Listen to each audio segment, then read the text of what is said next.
Mahigpit nang nakikipag-ugnayan ang Bureau of Immigration sa Department of Justice at National Bureau of Investigation kaugnay sa impormasyon ng mga naarestong foreign spies kamakailan. Ayon kay Immigration Commissioner Joel Anthony Viado, ito ay para sa pangangalap ng impormasyon sa mga pinaghihinalaang espiya na naaresto kamakailan at maging ang mga individual na minomonitor ng Armed Forces of the Philippines.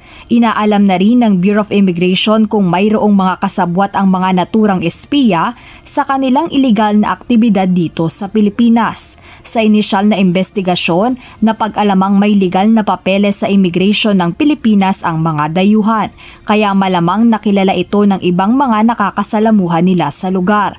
Oras namang makumpirma na tinutulungan ng sinuman ang mga pinaghihinalaang espiya, sasampahan sila ng kasong paglabag sa Section 46 ng Philippine Immigration Act of 1940 o pagkakanlong ng illegal aliens. Sinabi naman ng Department of Foreign Affairs na handa itong suportahan ang mga ahensyang nag-iimbestiga sa ilang Chinese nationals na inaresto dahil sa umunoy pag-espiya. Sinabi ni Foreign Affairs Secretary Enrique Manalo na handa ang departamento na tumulong sa Department of Justice at Armed Forces of the Philippines sa anumang paraan na kanilang magagawa. Jed Neresina, UNTV News and Rescue. Diyos ang aming sandigan, serbisyo publiko ang aming pinahahalagahan.